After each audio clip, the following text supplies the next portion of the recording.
You are listening to the Bold Dreams Held Loosely podcast hosted by myself, Taryn Watts, and my colleague and dear friend, Michelle Theriault. We believe that the quality of the conversations you're inside of shapes the quality of your life. Whether that's a conversation you're having with others, listening in on, or contemplating within yourself, what you think about and where you direct your energy matters. At the Mind Rebel Academy, we train and support change makers to step into their life's work as world-class coaches and leaders. After mentoring hundreds of people from around the world, what we've come to realize is that the most extraordinary coaches and leaders have one thing in common, and this is that they are wildly devoted to living deeply examined lives. After all, you can only go as deep with another as you're willing to go within yourself. And this podcast is just that. Michelle and I, two coaches and leaders, having raw, honest, very human conversations that are expanding our minds, opening us up to new possibilities, and keeping us steadfastly committed and focused to walking our path towards our deepest yearnings and greatest visions. And our intention is that these conversations do the same for you. So get comfy and settle in. And as always, you're invited to take what's for you and gently leave the rest. Enjoy. Hello, hello. Good morning, ladies. Hello. Michelle and I have a very special guest with us today, Angela McKay, who is an Emory alumna and an intuitive career and purpose coach. Speaking of titles, in one of our previous episodes in the Wild Wild West, which we're going to touch on today, and we talked about titles for coaching. I love your title. Thank you. I love this title. Thank you. It's been an evolution. Yeah. So, Angela, welcome. Thank you. Happy to be here. This conversation was inspired because of a comment you made in the MRA's private community after you listened to the Wild Wild West coaching, the 2 episodes on the Wild West in the Bold Dreams Held Loosely podcast. And you are at this pivotal, massive, transitional moment in your life. You've been building your business for 3 years now.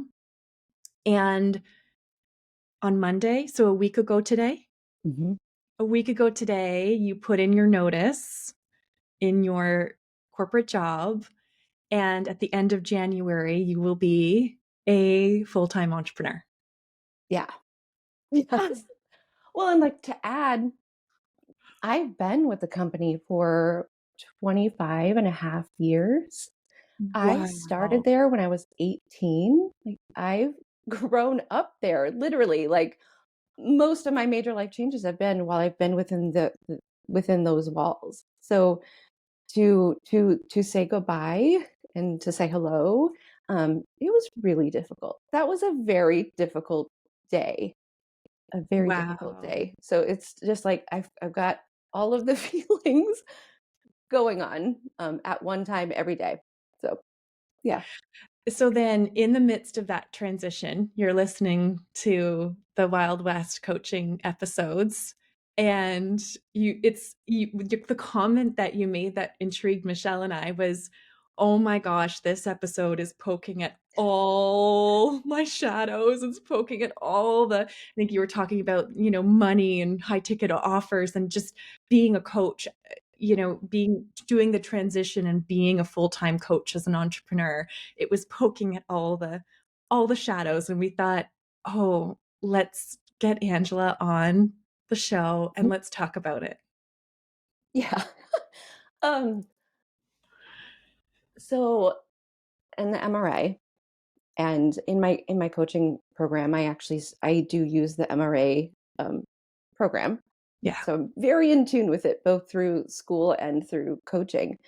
We talk about the hero's journey, and I was like, oh my gosh, here I am, like right at like the tippy top of the hero's journey and ready to take a leap off.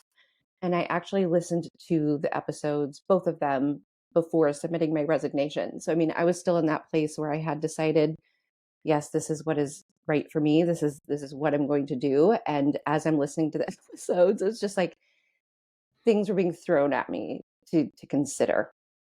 And like we all know that when you make a decision that's in alignment with yourself and you commit to it either like totally internally or you start putting it outside of you, um, there things will happen that start mirroring your insecurities. They will they will cause you to stop and evaluate what it is that you truly want and why you want it. And I think some of that was happening in the Wild Wild West part one and part two, where it was like just throwing things at me, insecurities to consider so that I could stop and say, oh, am I doing that? Am I acting like that? Am I presenting in the right way? Is this really for me? And if it's not going to look like this and it's going to look like this, should I even do it? Like there was just a lot of things that were happening. And I remember my comment, I think it started with oofta. Oh, like like just finger poking in every like potential wound I could have that was looking to be evaluated and healed.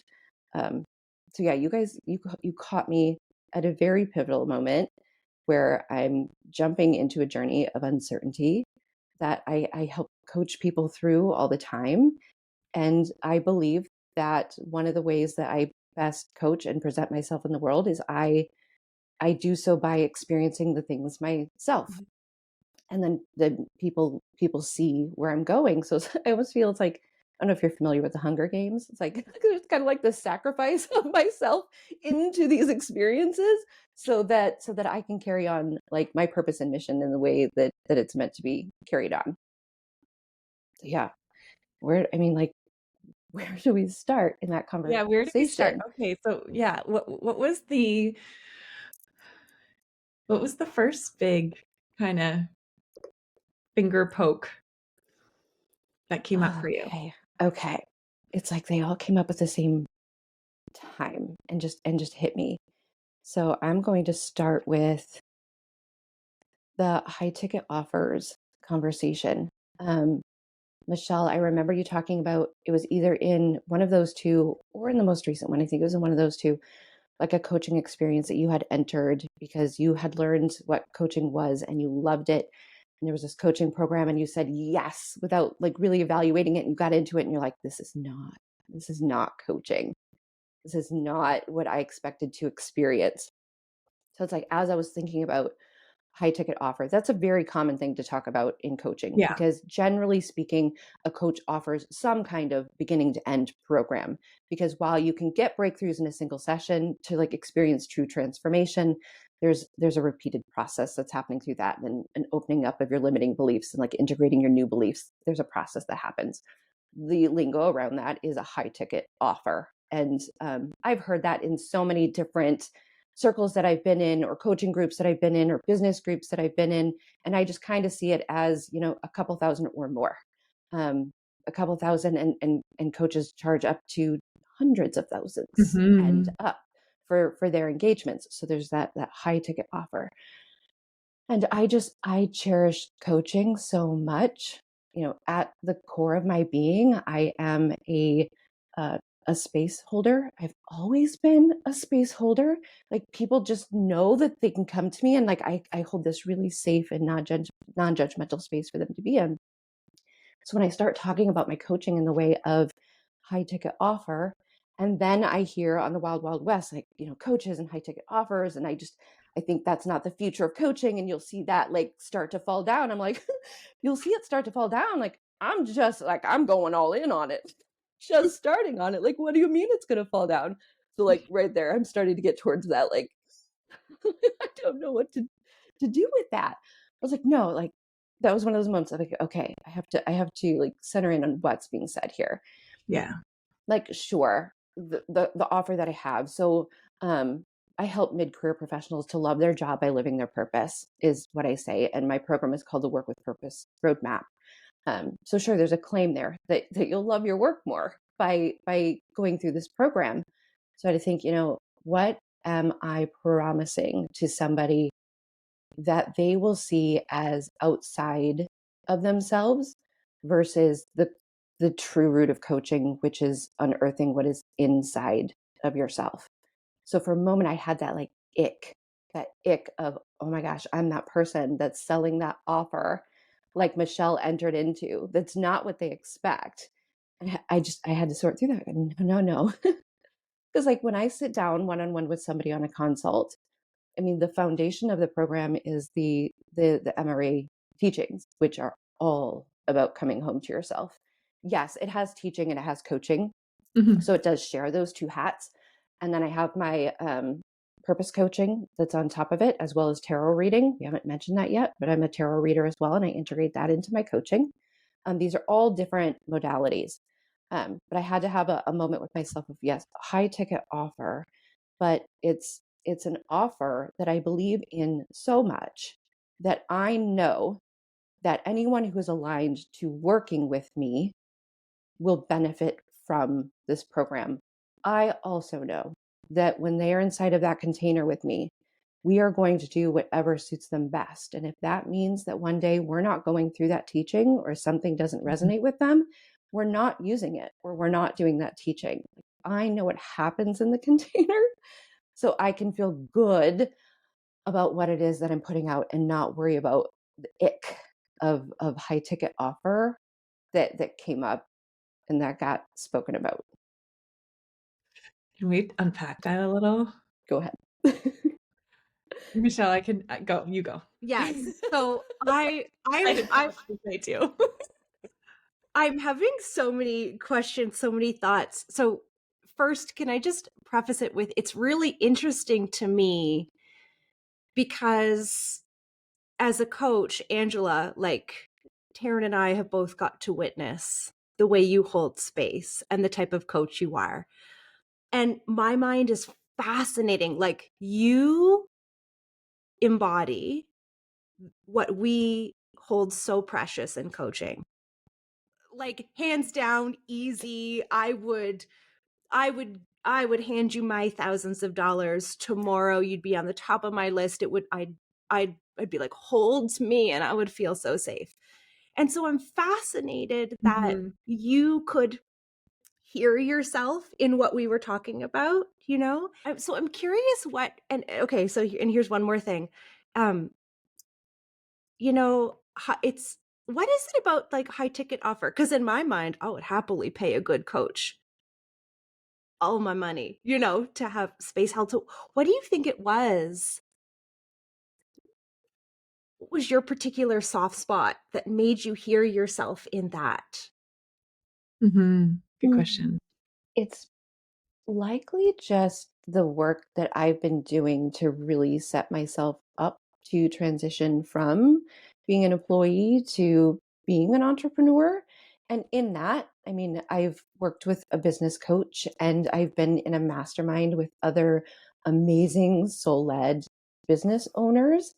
And in that, I've been a lot inside of the lingo that you hear Mhm. in relation to setting up your coaching business and being a business owner. So not just a coach, but a business owner. And that language, I'm notorious for learning the rules as they are meant to be, and then deciding where I abandon them or where I change them or what I do differently. And it's a very important process for me to learn that. So in learning all of that lingo, it's never been mine. I didn't create it. It's lingo that I've learned and I've seen it spoken by people I really respect. And I've seen it spoken by people who I wouldn't ever hand them my Mhm. money. So it's like the language belongs to many in the way that it's spoken. So it's like I had to hear it and decide like, what does this language mean for me?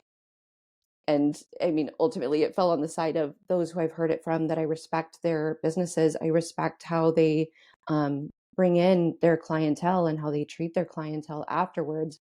That is what I'm attaching it to, not this other one. But it's like hearing it and then absorbing it into this really big transition that I'm inside of. I had to figure that out because it still carried ick. Mm, Does that make sense? yeah. Okay. Um, okay, I have so many thoughts. One is, Angela, I can so relate to what you did. And I don't know, it's bringing me, I can so relate to hearing something that is poking at something inside, and what is it? And questioning everything. Hearing what Michelle was talking about in terms of her experience and thinking, is that me? Am I doing that? And one of the reasons I was really wanting to have this conversation with you is because I have a feeling that a lot of really solid coaches in integrity with their craft perhaps also listened to that episode and also had some shadowy stuff come up for them, because I think that is just a sign of just inward integrity, that you're checking in with yourself, and it just happened to catch you at a point where you were in a really massive transition and checking in on a lot of things, right? Because the energy of what Michelle experienced and the energy that you bring, it could not be more different, could not feel more different. It's just wildly different. And the other thing that's coming up for me is words, and how much words can mean different things for different people. So as you're talking and I'm thinking, as a coach and as an entrepreneur, it's actually necessary to have I actually don't like the word high ticket offer. I think we need to actually come up with a new, like a new term for that. But it's actually necessary in your business model to have these. If you're going to provide a longer term service at a higher output for your client, you're going to be giving them more of your energy in these longer term containers. It is actually necessary to charge more money for those containers. And so for those offerings, whether we call it high ticket or something else. And in fact, your business can't be sustainable. You cannot be sustained and fed without it. Right. And so I firmly, firmly believe in that. Firmly believe in that. And so for me, and I'm checking in with myself, what I think I have a preconceived notion about what high ticket offers are.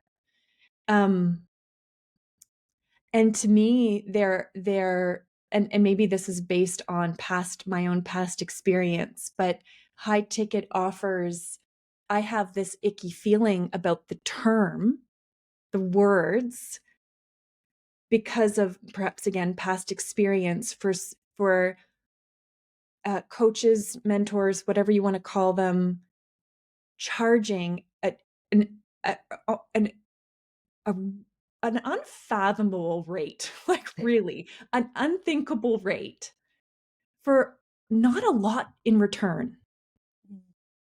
That's where my brain goes when I think about when I said that I think the world of high ticket is Angela. Sometimes I don't even remember.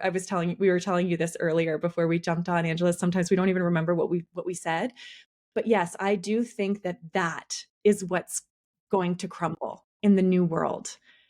I remember a business coach giving me a bonus for 15 minutes of her time.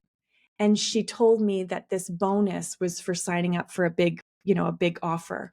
And this bonus was worth upwards of $1,000 for just 15 minutes of her time.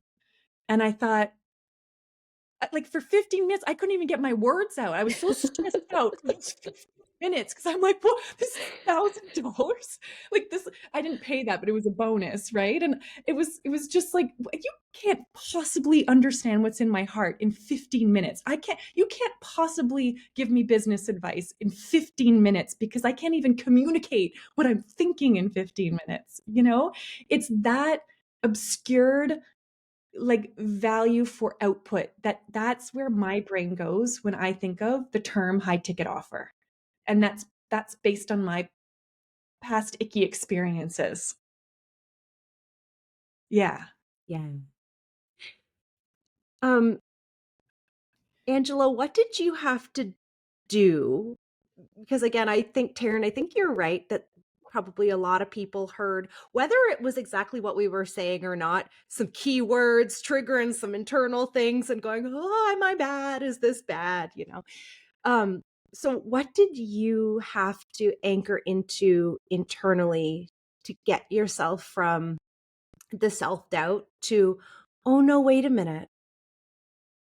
I'm providing something that I believe in, that's in integrity, and it's really worth the exchange. Like, what had to happen in there? Oh, I mean, partly like just what you did. Like just what you did. There's just that process of like, no. Because like you hear the thing, you're like, oh, the thing. And you're like, hold on. Like, no, that's not my reality. That's something that just happened. And like before I address that, it's like Taryn, as you were speaking about the words, like you and Michelle could have said it in any way, but depending on who is listening and what point they're in their day or in their life or in their minute, like you're going to like receive something.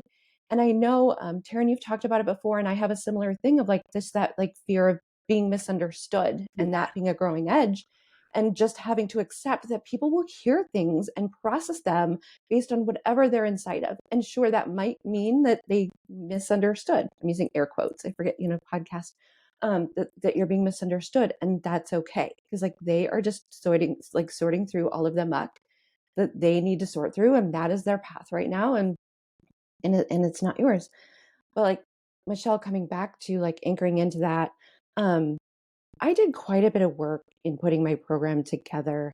And okay, this will start to hit on the money thing. So high ticket and money, both of those conversations kind of hit me at once. And that's what I said when I was listening to the podcast. It's like it was just a swarm of stuff that came together in a package that I had to start dissecting.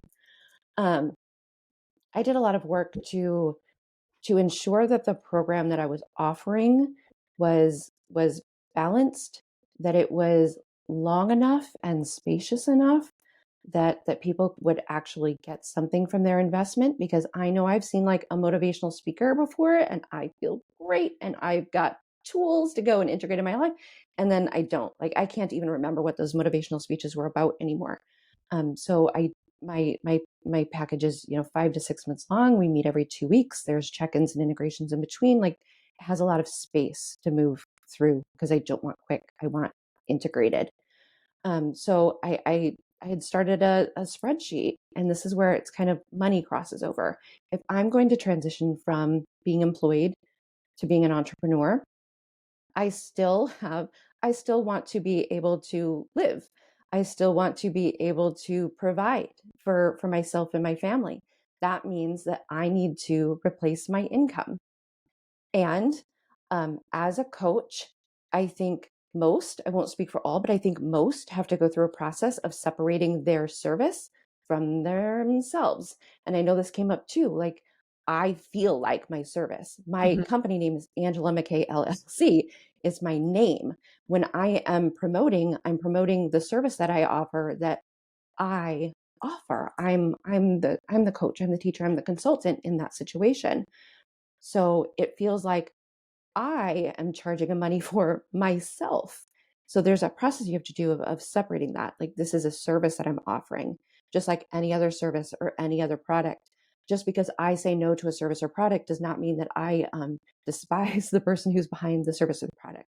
So you have to pull yourself away from that and understand that, one, you won't be for everybody, but two, it's your product won't be for everybody, and you delivering your product won't be for everybody. So there's that separating the money from your value. So I did have to go through that. I also set up this spreadsheet. I was like, okay, if I'm going to replace income, this is what it's going to need to look like on a very basic level. This is what I offer to my clients. This is the amount of time that I spend with them. This is the expertise that I bring. This is the in between session support that I offer. When I am inside of a container with a client, I give them so much because I can't imagine not giving them so much. So I had to like sit down with all of that and put a value on it to sell, because this is a business. I'm running a business. So I had done all of that work to really comfortably say, I'm like the product that I'm offering is worth at least this much. And it allows me to build a sustainable business that I can thrive in and that I can continue to pull soulmate clients into, because that is part of my purpose as well, is to have that ripple effect on the people that are pulled towards me, so that they can then go spread this into the rest of the world. Like, and it just grows and it grows.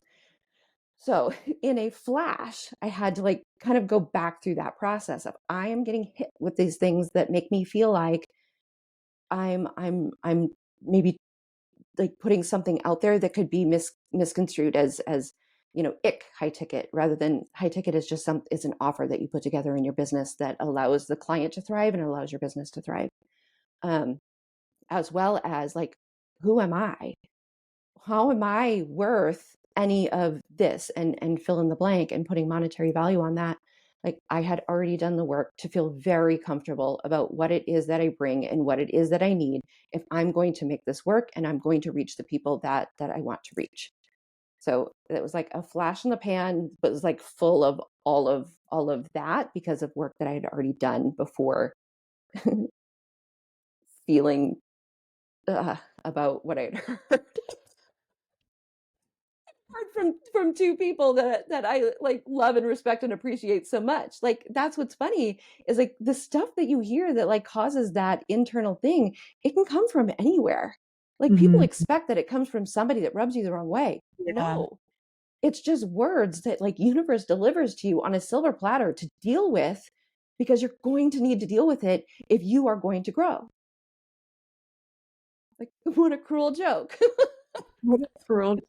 One of the reasons I personally wanted to have this conversation with you, Angela, is you what you just how you shared, how you take such responsibility for the things that you hear, and you take such responsibility for how it makes you feel and the work and the mirrors that it like shines for you. Uh, th- that energy, those are the kinds of people that make me feel the safest in this entire world. Mm, Yeah. I think that is the safest energy to be in community with someone else, and so part of why I wanted to have this conversation, because I was so curious about that, and wanting to hear about how this mirrored you, and just knowing so fully that you would take, like, that this would be your stance, instead of saying, "Hey, Taryn and Michelle, you said something that really triggered me, and this is what you said, and I want to know what you meant." Like, you know what I mean? I think there's just so much of that in the world right now. It's just, there's so much of that unsafety and finger pointing in the world right now that I just so appreciate. I just so appreciate how you move through the world. thank you. It's a little tiring on the Yeah, side I of know. Yeah, it this is. side of, I hear but you. but yeah, thank you. That's something I hear often, and that's why I'd mentioned that kind of safe space that I hold for people.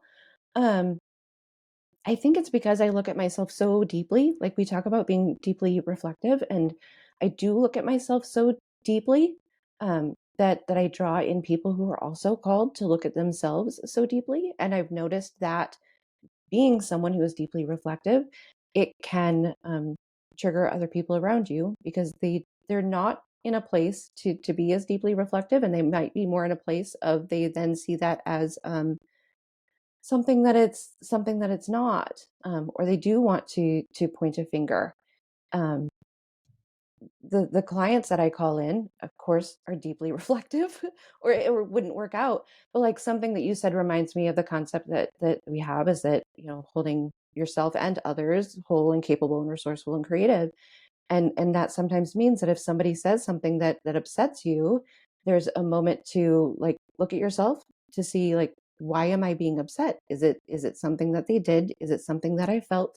Is it a boundary that I'm lacking? Whatever it is, like, you get to start sorting through that, rather than just saying they did a thing, and then absorb that, and then hold that, and then walk around with that.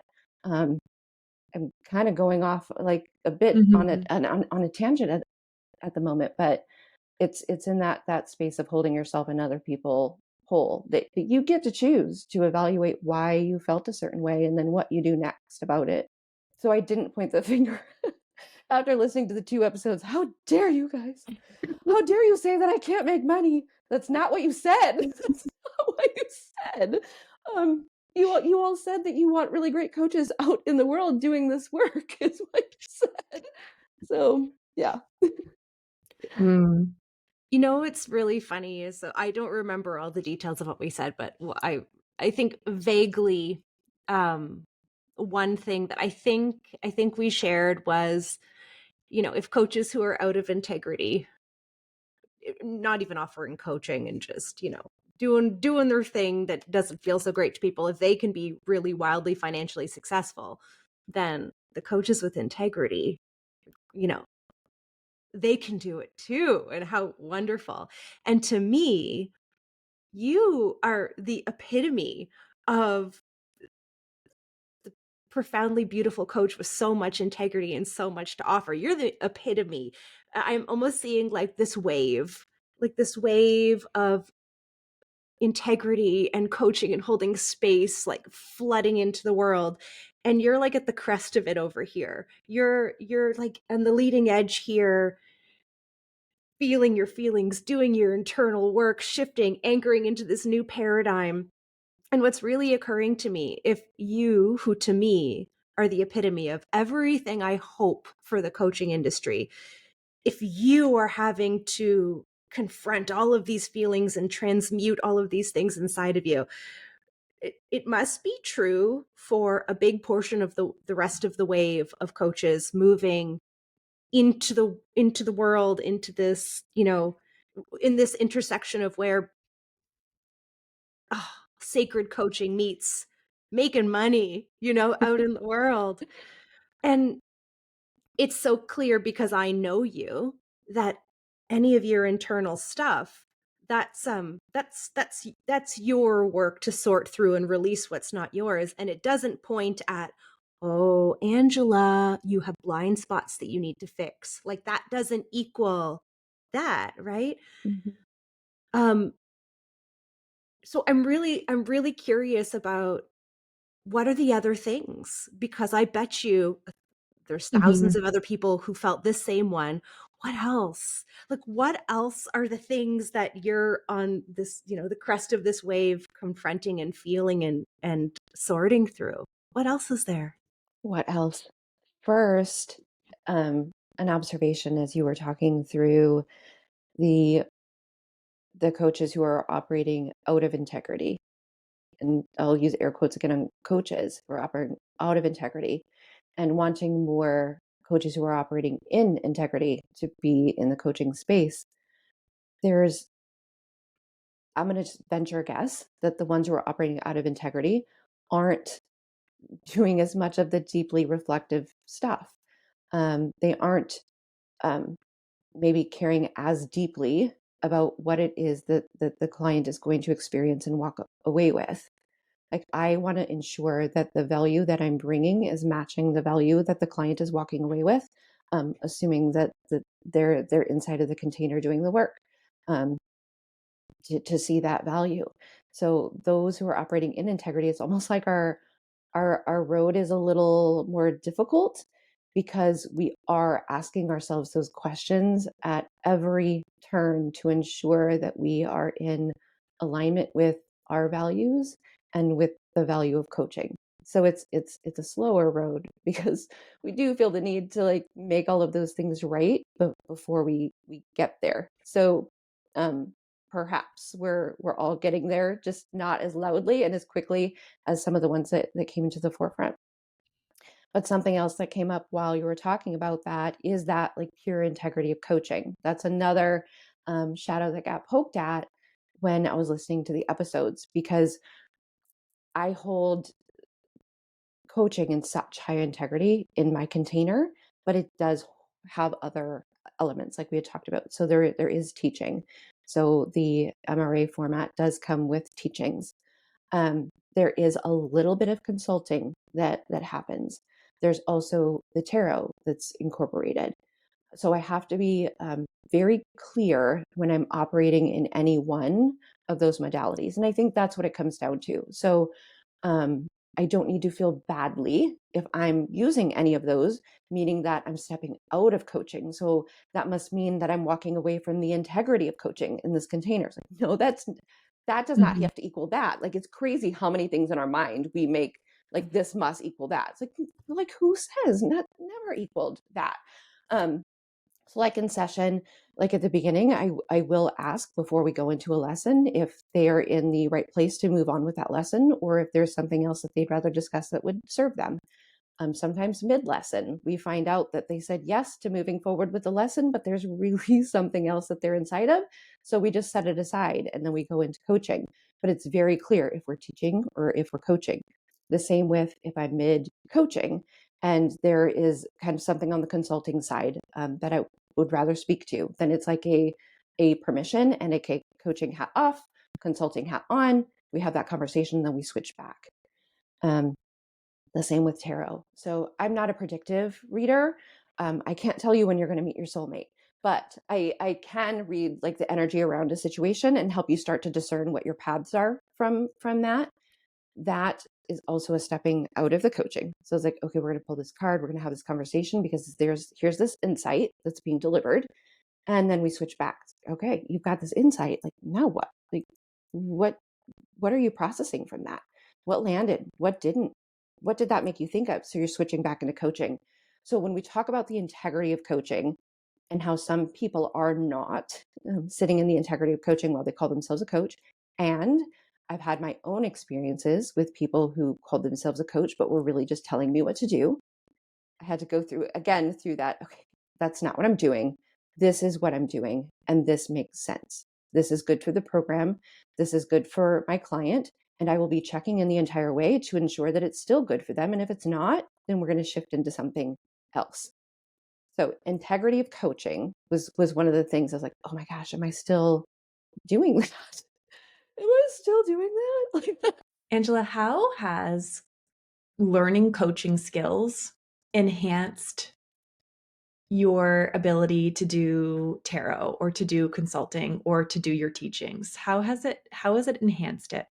Oh, I was able to, so in learning true coaching skills, in becoming a certified coach by the program that I took at MRA and then taking that to ICF and earning the certification, I have been able to release ownership of where my client is going.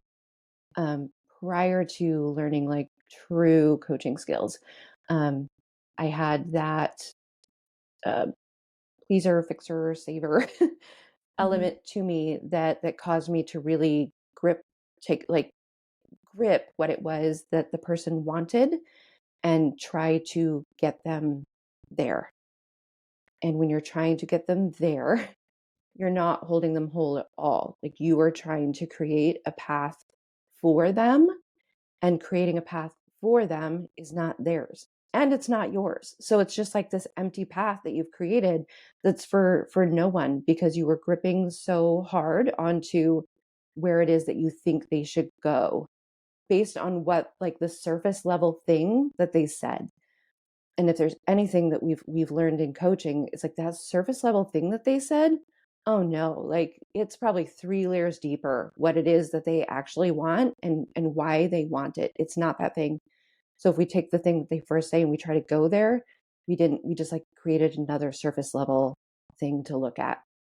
Tarot is different, because tarot, I before I started reading for others, I had to completely sink into it being an intuitive tool. So it wasn't about me, it wasn't about what I was thinking. It was only about what the card is telling. So there's a story that the card tells, and I am the storyteller in that, as well as just intuitive hits that I have to receive and give. So they're not mine. If my mind is playing into it too much, I'm not reading tarot. I'm just giving advice. So tarot is completely different in that way, that I already had to give myself over completely intuitively to that tool.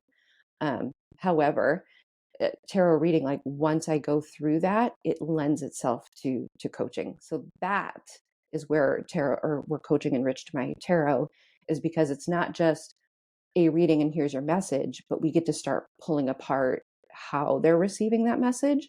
So it's not just a yeah, this card says you need to work with people. And you're like, great, I need to work with people. That sucks. I don't want to work I with don't any of like these people, people. right? So Yeah. like you get to take what it's saying and then start, so rather than that internal dialogue that they're having, like you get to start laying that out on the table. So I'm definitely a coaching tarot reader. Um, so yeah, it's really detaching from where a conversation is supposed to go. And it reminds me of like one of the things I had said at some point in the MRA, um, um, in when I was school. I'm gonna say school because I can't think of the better words. When I was it's school. Do it. Yeah. But yeah, it's that I don't know what mistakes people are supposed to make. And I have held on to that in every area of my life. Like you can look at something and you can be in conversation with somebody and think, gosh, it's a mistake. They're making a mistake. Look, how do you know? How do you know how do you know where they're going? How do you know that even if this is a quote unquote mistake, that it's not a mistake that they were supposed to make to teach them something else, to open a door to somewhere else? Who are you to stand in the way of where it is that they are supposed to go? As a coach, we just help to like bring forward the clarity of what it is that they truly want, what they truly desire. We don't get to determine what that is. We have no idea. We're not living their life. We're living ours.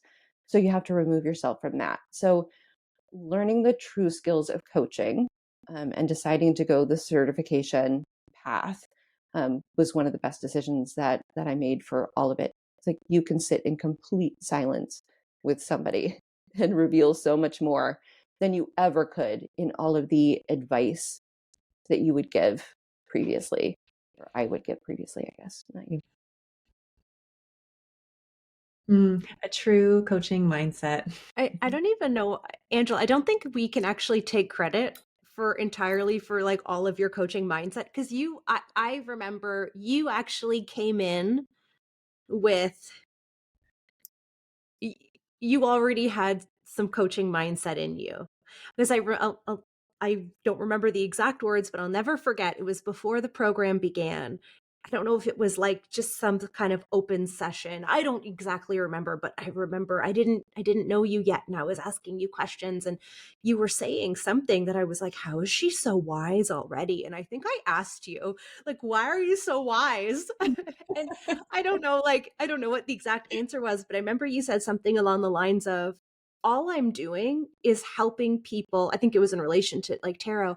I am helping people talk to themselves. So already you knew I'm not telling them what I know. I am facilitating their conversations with themselves. So you did come in with some of this already deeply integrated in you. I remember that conversation. Like I'm gonna write something down so I don't forget it to go there. But I am still like that is still one of my growing edges is accepting that word wise. Um, I'm more open to receiving it than I had been previously because I'm understanding it to be part of my makeup. And like I said, there's things I know that I don't know why I know them, but I do. And I'll have to just accept that they're there and they come out and that comes across as wisdom and the word is wise. And okay, I'm wise. Like this is still a process that I'm working on accepting. But yes, one of my strengths is in helping people to talk to themselves. And I never really understood it. So in my corporate career, there was a day that I was like just particularly low and over it. And I created what's now on my website, people can get it's called the Career Compass. But the premise was is I just kept track of my activities for a couple of days and put them into like love it or don't, like making lists. And everything on the love it side was one-on-one conversation.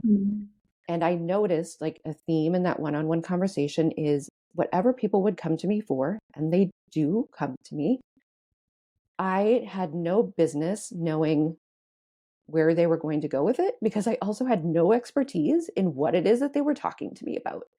But I noticed that however I was in my presence allowed them to walk through what it is they were going through and like come to something in the end that they needed to do. So I called it, I just helped them to talk to themselves, because that's all I was doing. Like I had no expertise. I really couldn't lend anything to this, but I was helping them talk to themselves. That was one of my first like cues for that. You coach, like you're a coach, like you want to be a coach. Doing it. Right. So it was a little while after that and some few things in between that I started my coaching business. And in the beginning, I decided I'm not going to do ICF training. There were no coaching schools that I had found at that point that I thought the value was worth the investment. They didn't align with me. It just they were teaching some things, and I'm sure that they're producing fantastic coaches. It didn't align with me at all. So I was like, I'm going to coach without it. Like I had already had that embodied coaching mindset. I'm a 20 plus year HR professional. So, I mean, sitting with people in that way, I'm not a stranger to. So I started without it. And then one day I was searching the ICF website because I was like, maybe I'll think about coaching school.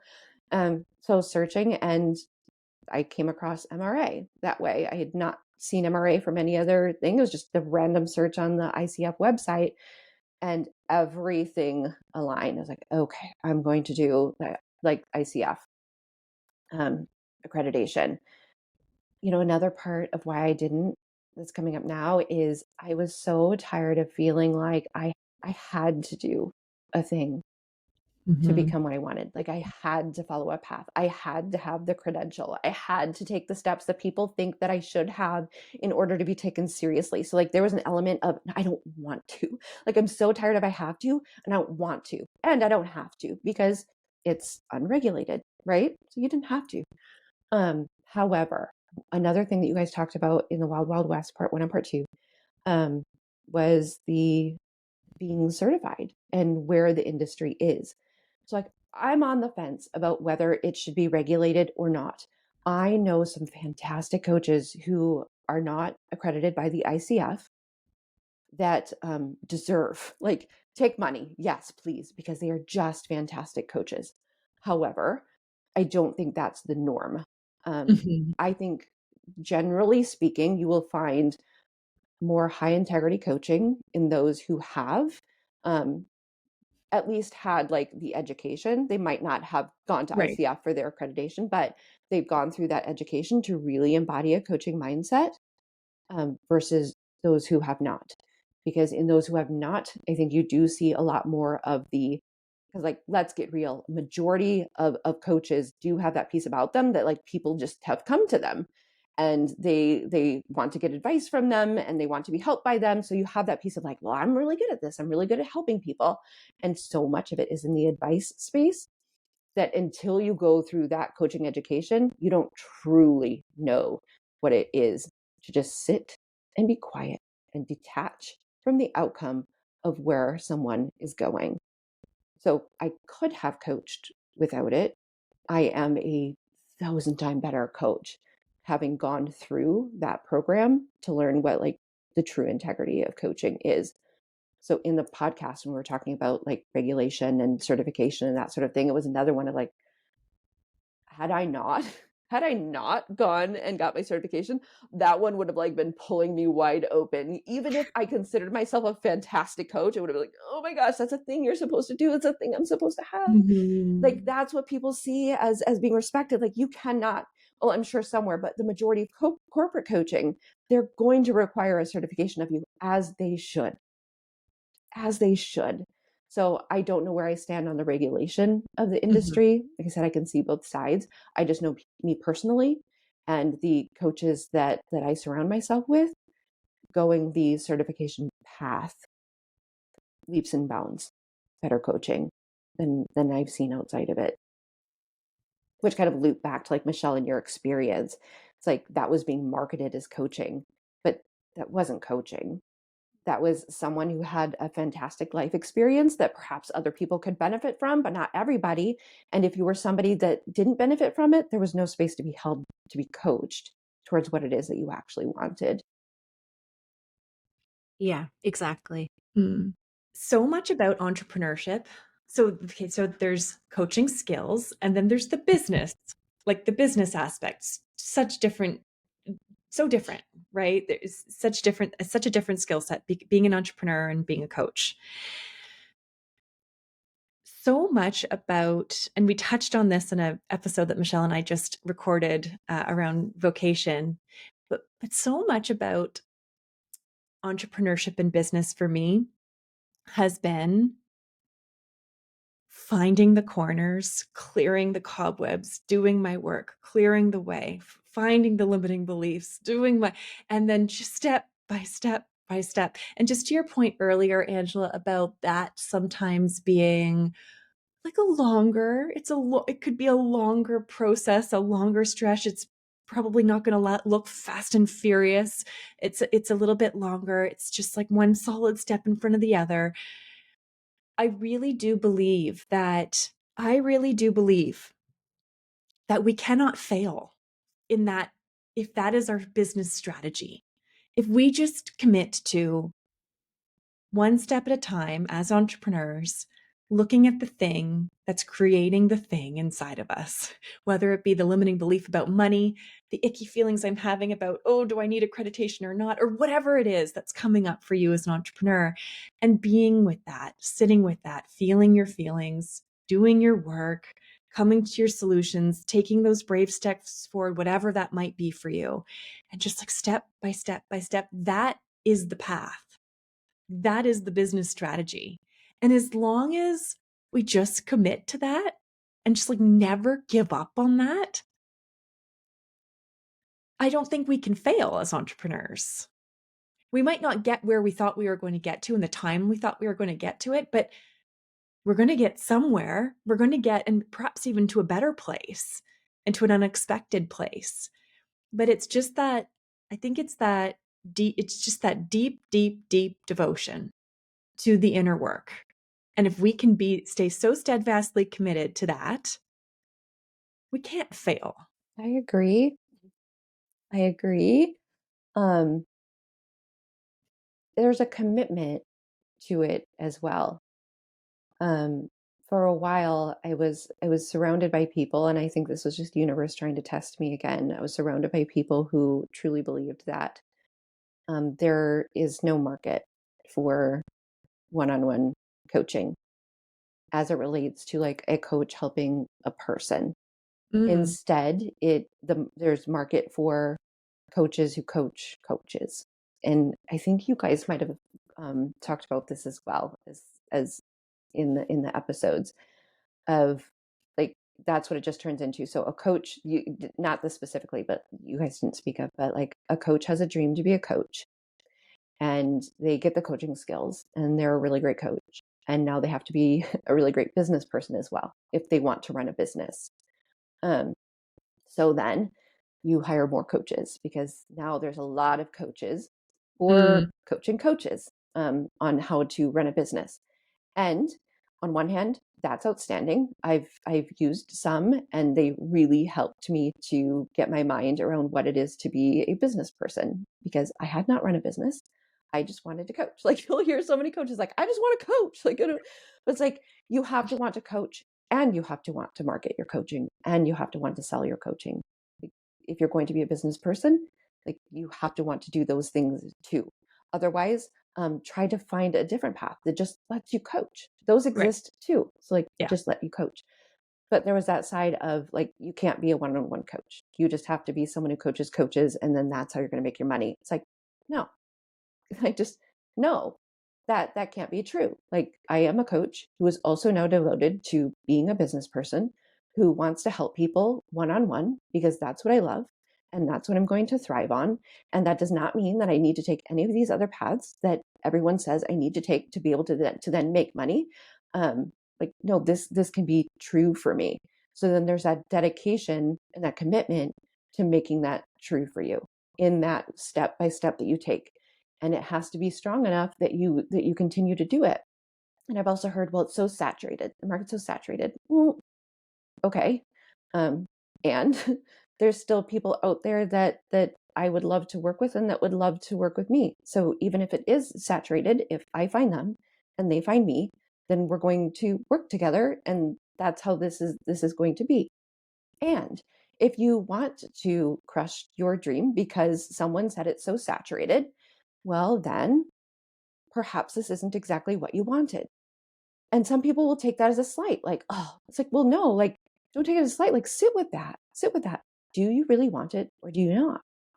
Is it a dream that you now need to pivot into something else?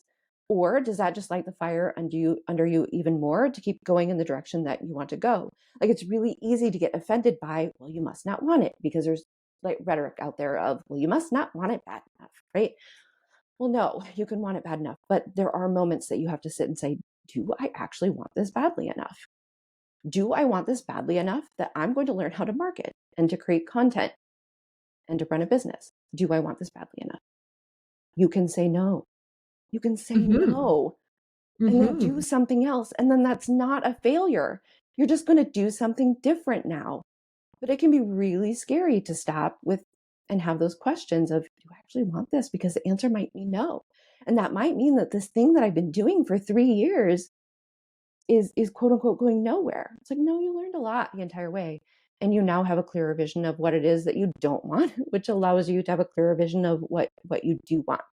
So the dedication and commitment to actually growing what it is that you want to have done, to put one foot in front of the other, to building what you want to build, that is what it's going to take. And yeah, it might not be flashy and it might not get you where you wanted to go as quick as you could. But if every turn you're looking at yourself going, but I still really want that big vision that I'm walking towards, then this means this is what I'm going to do in the moment, because that's what's going to get me towards a big vision that I'm walking towards, that I just decided I still really want. So I'm going to do that. And on the saturated side, okay, not everybody is going to decide that they keep walking towards that vision. So the longer you keep walking towards it, like, believe some people are going to fall off. Okay. Very It'll be true. less saturated if that makes you feel better. It's true. Very Yeah. true. I never thought of it that way, but it's very true. Angela, how much? So let's say the day you graduated from the MRA, or even maybe, yeah, let's say the day you graduated, how much was clear to you about where you were heading? How much did you know right then? And yeah, I just want to start there for a sec. Um, I A lot of it was more clear like when I started my business. So I had, in my corporate job, there was a coach who a colleague of mine knew. And the colleague of mine told me that this coach is offering free sessions, because it was kind of just a rough time at that time around the nation, and she was just offering free sessions. And I said, I'd love that. And it was a twofold. I'd love that. One, I'd love to take that session. Two, I would love to be her. Like, Mm. I would love to coach. Like, I'm definitely one who sees like those kind of envious moments as, oh, like, those are things I want. Like, those aren't things they have that I can't have. Those are things I want. And it was one of those, like, I want that. So I had the single session with her, and it was actually around something in my day job. And it was a really effective session. And I decided to sign on with her. And I was going to sign on with her to um, decide like how I navigate like my corporate job, because I was still in that point where it's like something had to change, and things did change. But by the second session with her, I had told her like, nope, we're not using it for that anymore. Like, I'm going to start a coaching business. And I like used the rest of it to like plan how I was going to start a coaching and tarot business, to which I did part-time. And I disclosed to my employer, like, I've got this business on the side. And I knew that it wouldn't always be on the side, but I also didn't see how at that point it wouldn't be. So in my head, it was going to happen a lot more quickly than it did. Like, Mm. it should be like a year, and I'd have a coaching business and I'd just be doing this. So like my vision was like, in a year I'm going to be doing this. And I quickly learned that my vision had to be held loosely, like we talk about, and I didn't have to know exactly what it was going to look like. So I'd say like not knowing exactly what it was going to look like is what I really held on to. Mm. I knew that signing on with MRA was like a next really big step in what I was doing, because not only did it put me on the ICF path, but also MRA speaks my speak. None of the other coaching schools spoke my speak, but MRA did. So like, okay, this is the thing. It's like, again, like universe just sends you things. This is the thing. And I was already like running my business when I was in MRA, and I knew it would just make it better. So then graduating MRA, there wasn't really like okay, now that I've done this, I'm going to do this thing. It's like, now that I've done this, it's like this adds to this thing that I'm walking towards, this vision that I see, where my view is really great and my desk is really clean and my calendar is like full of things that feel good, including having like one-on-one conversations with people and empowering. I work mostly with women, just like empowering more and more women to trust what it is that they really want, and trust that if they go that way, like the universe will walk with them, and that they don't have to fix, heal, and save everybody. Like I knew, like the more I sank into work that allowed me to connect with those women to create that vision, then that's me going in the right direction. So graduating MRA was just like, this is a huge tool that I now have to go that way. And like now where I am in this huge pivotal moment too, it's like I could stay where I was, where I am. I could stay there, but I haven't been able to give my business all that I have to give. And I know it's where I'm being called to. And we talk about this like scare your mind, but stir your soul moments. Like I can't ignore the fact that I am being called to go all in on my business. Do I have 100% proof that it's going to work? I do not. I do not. Do I know that this is the work that I've been lining up towards? Yes, I do. Do I know that it's pulling on my heart more and more? Yes, I do. So like it was just that moment of, okay, this is the next thing. It's a next thing. And it's outside of the walls of where I've been. It's completely different, but it's the next thing. So MRA was like a big thing. And this is another big thing. Like you just have to keep shoving yourself into those moments of like, this makes me really uncomfortable, but like in the best way possible, because if the thing on the other side of it works out, like, oh my gosh, how amazing will that be? And you just can't, I mean, you think about like, what if it doesn't work out? But it's like, you're feeling so called to it. It's like, how can I not? Like, who am I to stay exactly where I am when this thing is calling towards me so loudly? Who am I to stay where I am? Staying where you are just gets so much more and more like uncomfortable in the not great way. Did I answer your question? I think I answered your question. I did. Okay. You did. And you even started hinting at, so there's this other curiosity I have for you that I think would be interesting to other people, is one thing I notice, a lot of students who come into the MRA, who, even if they don't have the exact vision, they know enough about their vision of like, I think I'm going to do this. I think this is going to be a business. And there can be a real pressure of, even when they're still learning the coaching skills, there can be this real sense of pressure of like, I've also got to start my business. I've got to get this off the ground. And for some people, that graduation date marks a real increase in the pressure of, I've got to get this, like, it's like sink or swim time. It's like I'm jumping off the diving board. And for you, I'm hearing something different. And I'm really curious about your pace and your process, and what pieces were intentional in your pace and your process. Okay. Yeah. So that pressure is real. Like when you have that idea and you finally decide you're going to go that way and you're going to do that thing, there really is that pressure to like make it happen and make it happen now. And we've seen examples in the world of people who like, I have this idea, like I'm going to quit my job and I have this business, and they do incredible things. I have not like had that experience. Not that I couldn't, but I haven't. Like it's had to have been slower than that. That's also part of my processing though, is like when I get really emotionally charged about something, I know that's not the right time to take action. If I'm emotionally charged about something on one side or another, that is time for me to just like be with what that is until it's neutral. Once it's neutral, then I know I've reached the right spot. Otherwise, I'm doing like what that is of like, I have to do this and I have to do it now and I have to shove the pieces into place. And like, that doesn't feel good. And like, it is a balance of like, things have to feel good and you have to like take action. There's this really good balance of that. But like, that doesn't feel good. And the reason like it's hitting with me more is because like, in the program that I work with people on, a lot of it is that. So people will have this like feeling of like, do I need to stay or leave my job? And like, that is like the big decision. Like, I either got to stay or I've got to leave. Or like this, like, I'm going to make a business. So now I need to do the things that make a business now. It's like, oh, you can stop and like, you can breathe and literally nothing has to be done right now.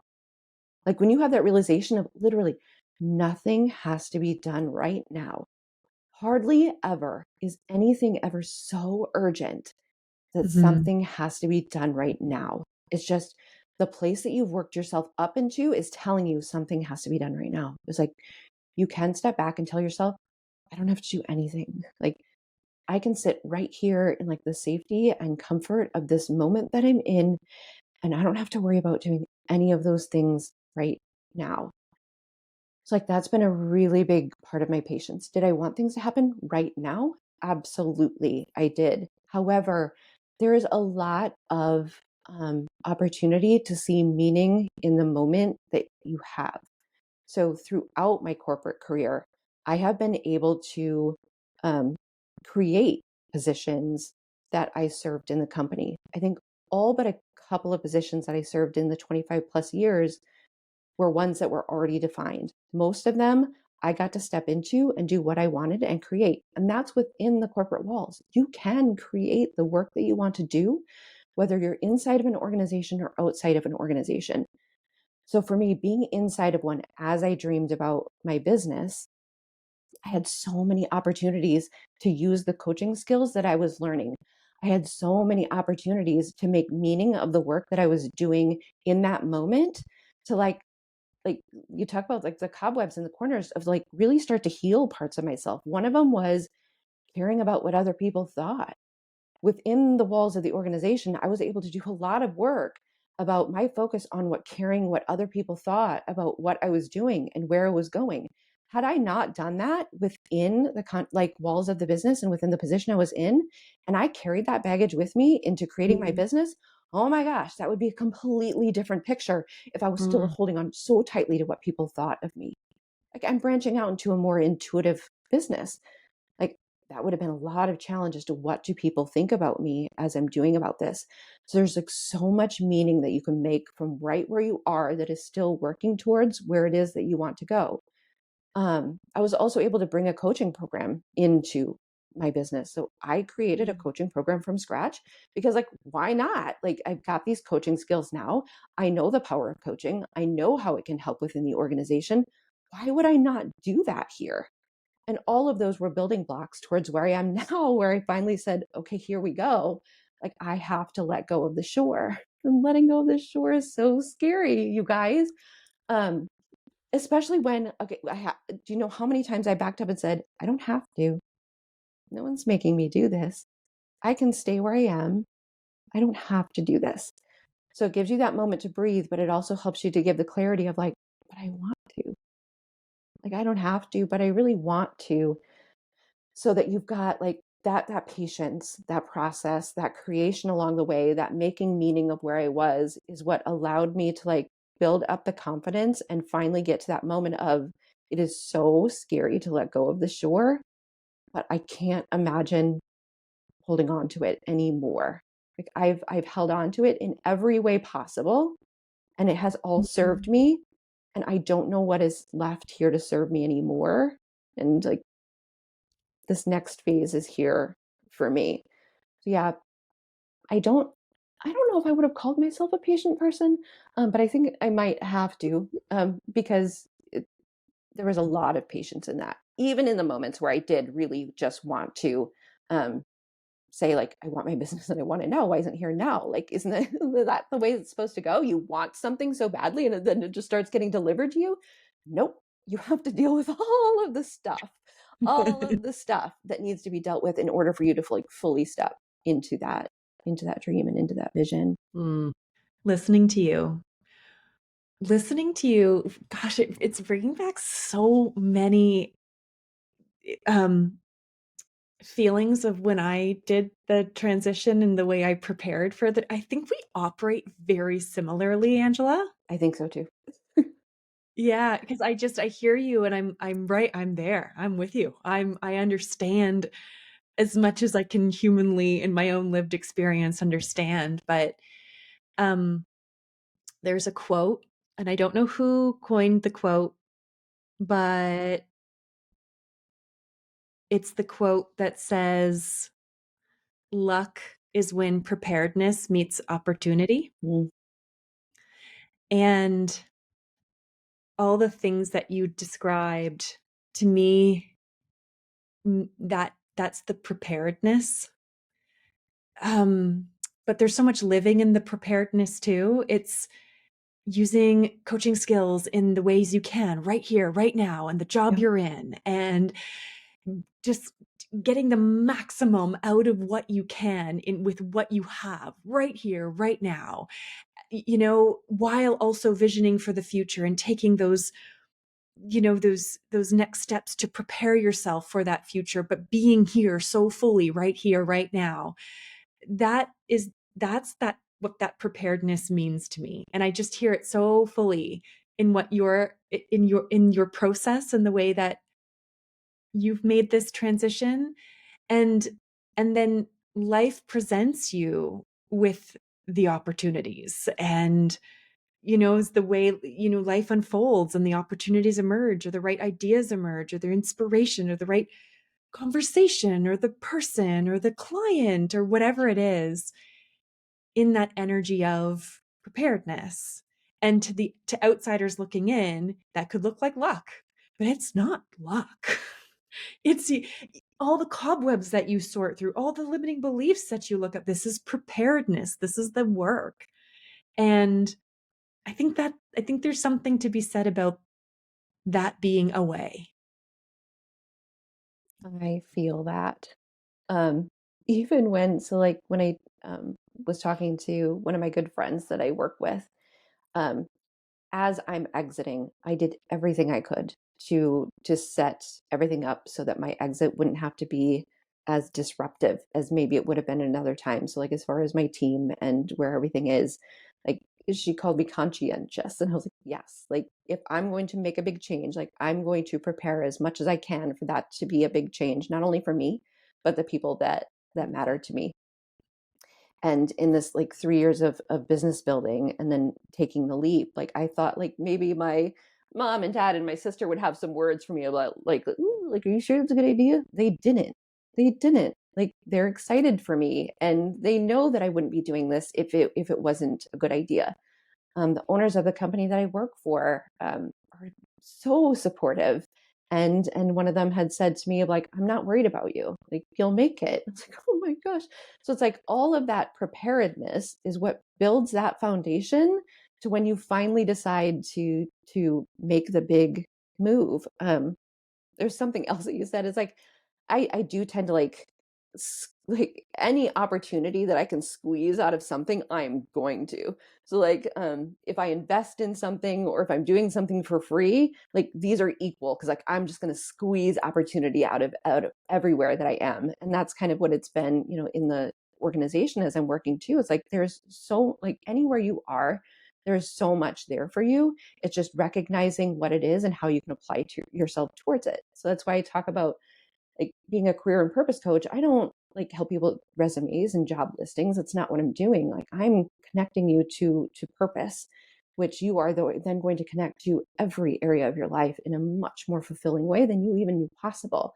Like you see yourself a product of the thing that you're in, where you really have so much influence on where you are and what you see and what you gain from that until it's time for something different. It's like the preparedness and patience. Yeah. Like yes and yes to both of those things.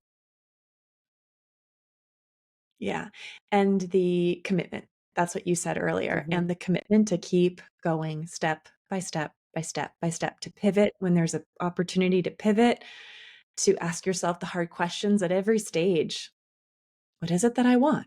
Is this what I want?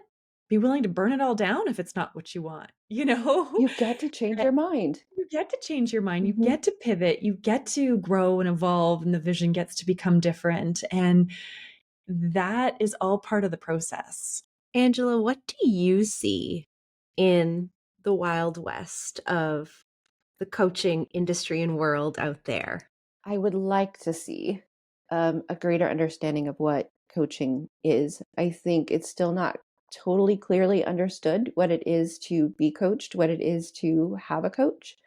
Um, One of the things that you guys had brought up in the episode was like the feelings around like the term life coach, and that matched with it with someone calling themselves a coach and not needing to be certified or educated in that at all.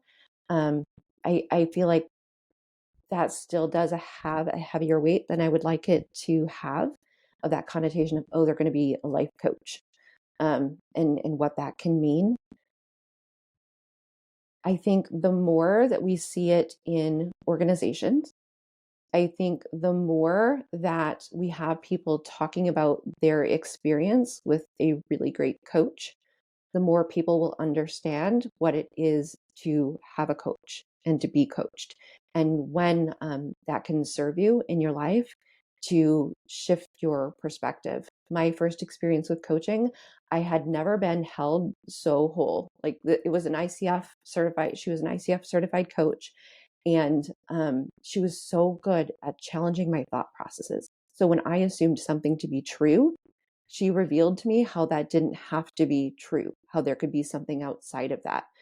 That was life changing for me, to have someone be able to do that for me, because you can't see outside of your mind what you know to be true, because it's just true. So you can't possibly see anything else. So I really would like to see coaching being a more integrated and understood practice. It's like when I talk about it in organizations, I really want people to be coached to have that space held for them, not to be coached in a you're going to be coached up or out Mm-hmm. way. Intuitively. Or Yeah. when it comes to disciplinary conversations and like progressive or like performance improvement plans, people often use coaching in that way of you're going to be coached because you're on this performance improvement plan.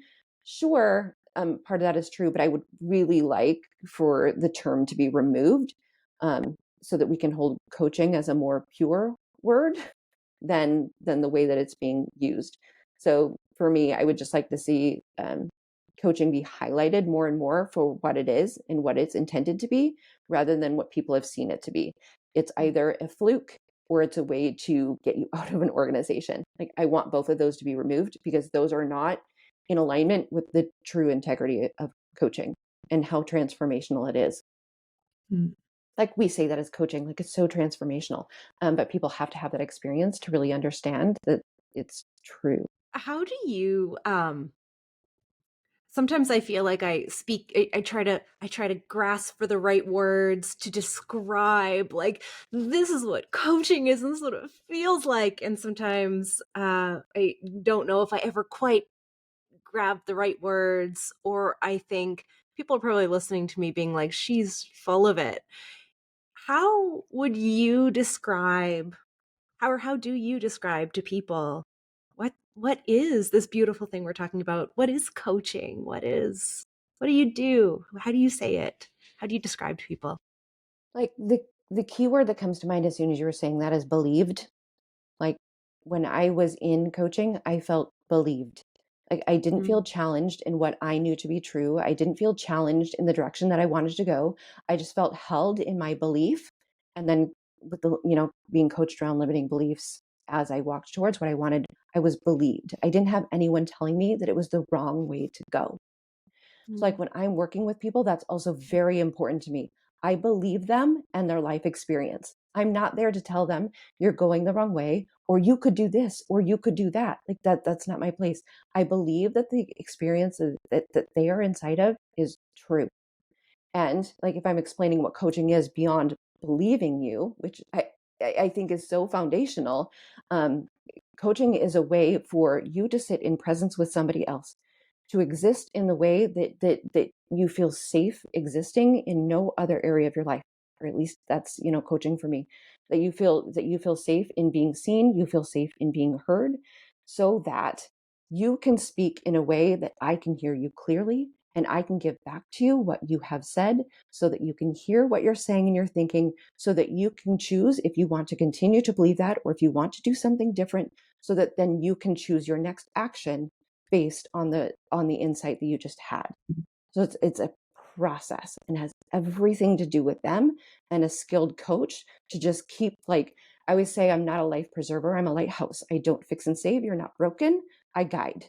It's like that's just that process of like pulling that out of you so that you can get really honest with what it is that you want and then act on what it is that you want. Mic Yeah. drop. I don't even, I actually, I have this tool that says marker. I've marked many moments through this conversation. But this one I'm like, mark. Like moly. Better than I could have ever put it. Yeah. Wow. So so at the beginning of this conversation, actually no, take it even back to the beginning when you first heard the conversation on the Wild West episodes and all the things were coming up. Where are you now? Like, where are you landing right here, right now? I am confident. And confidence just, it doesn't get to just get handed to you. It can be. I mean, I think I've seen people where it's just handed to them and they take it, but like a true inner confidence that I have sorted through what it is that I'm doing and why it is that I'm doing it, so that when I hear or feel anything to the contrary, I know what I believe to be true, and I know that it's integrity, and I know that I'm going the right way, and I know that I can shift at any moment. I know I can change my mind. Like there's just so much, like I know, like that brings that confidence. So listening to the episodes was all of the like hits, like just Oh, it left and hurts. right. That was y'all did not intend that. It was just like the right moment for me to be listening to that, for me to be hearing that, for me to be navigating how it made me feel, so that I could come out on the other side and say, I'm confident that I know, and then just keep walking the direction that I know to be true. Mhm. Confident. Hmm. Is there anything else, Angela, that we haven't touched on today? Anything else that you wanted to express? I don't think so. I will say, to like a little universal moment, I'm always looking out for those little signs that I'm going the right way. The morning that you reached out to me to be on the podcast, or to pitch the idea, that morning I was thinking about, okay, so I'm going to be going out on my own. I have previously been on podcasts. I've been on small shows, and I enjoyed it. And then I kind of got tired of fitting it into my schedule and doing other things. So I wasn't doing it anymore. I was like, I should look at that again. So like, create a bio and create a one sheet and start looking at podcasts to be on. And it was like within the hour, you're like, hey, hi.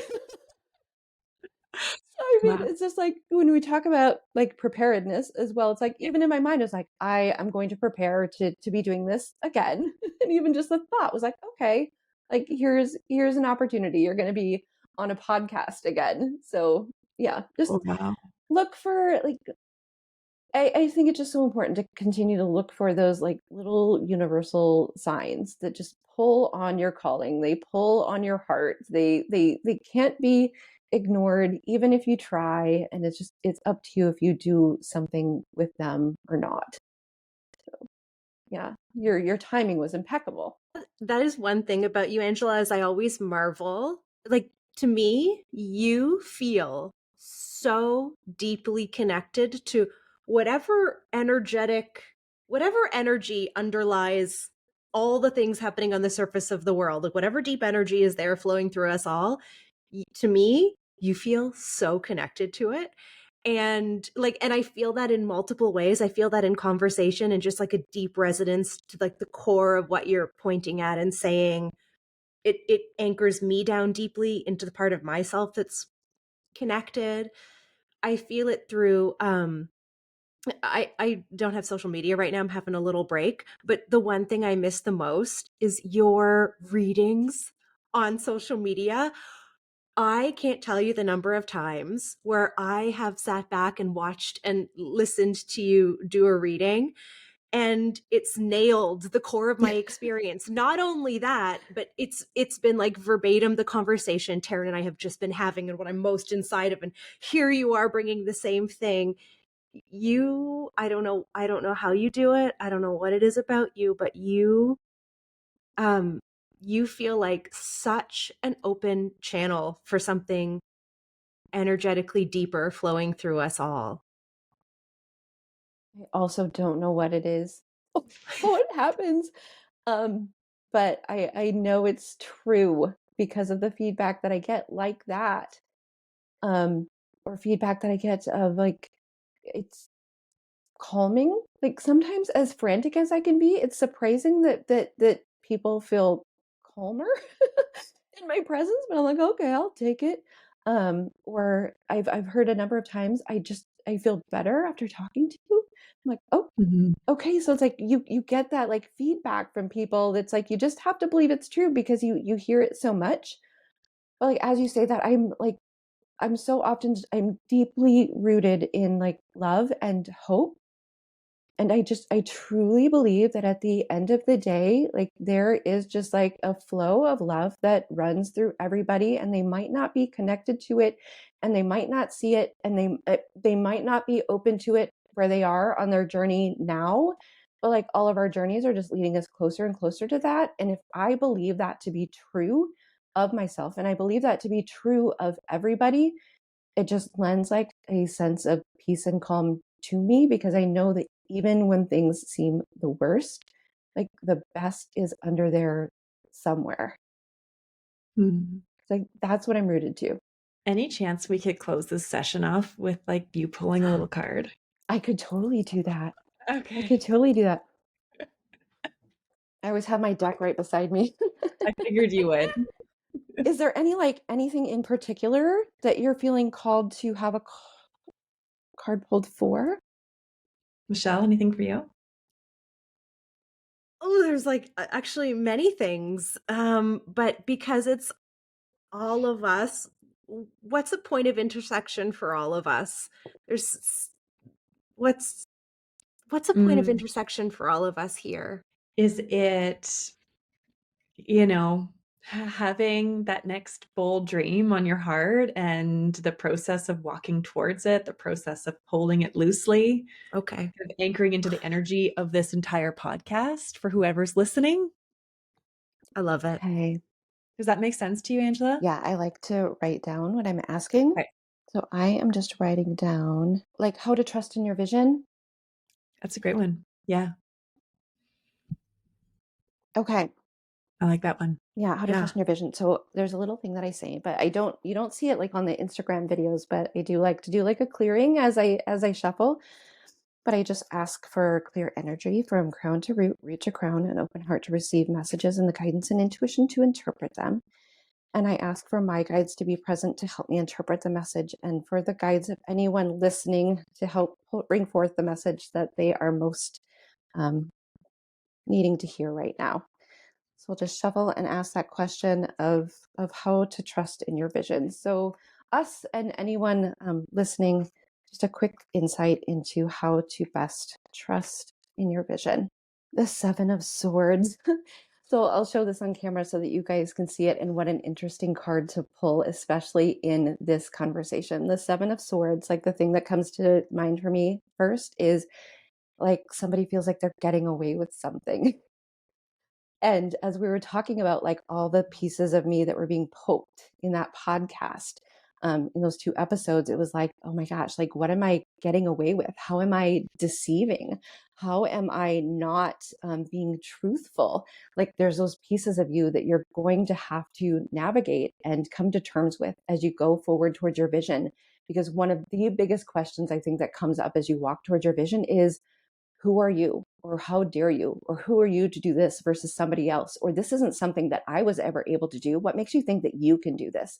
What makes you think that you're more in line with this than they are over there? Like, there's all these questions when you set your sight on your vision that are going to come up for you as you walk on that journey. So like, as I think of the hero's journey and you think of that bottom portion of it where you are just being thrown back and forth inside of your limiting beliefs and inside of questioning if you really want to pursue your path or not, you're going to have to contend with the pieces of you that don't think that you're worth having it. You're going to have to contend with the pieces of you that don't think they're worth having it. So when I ask how to trust in your vision, and I get the 7 of Swords, and the thought that comes to mind is like getting away with something, you are going to feel like you are not worth that thing that you're walking towards, and you're going to have to contend with that. I'm going to say all on your own. You're surrounded in community. You're surrounded in support. But like at the end of the day, this is something that you really have to sort through. You have to sort through internally and then use all of your resources around you to support you in getting there. Oh my gosh. Oh, you've done it again. I forgot for a minute that you might be speaking to Taryn or Aunt, yourself, anybody else. I was like, this is all mine.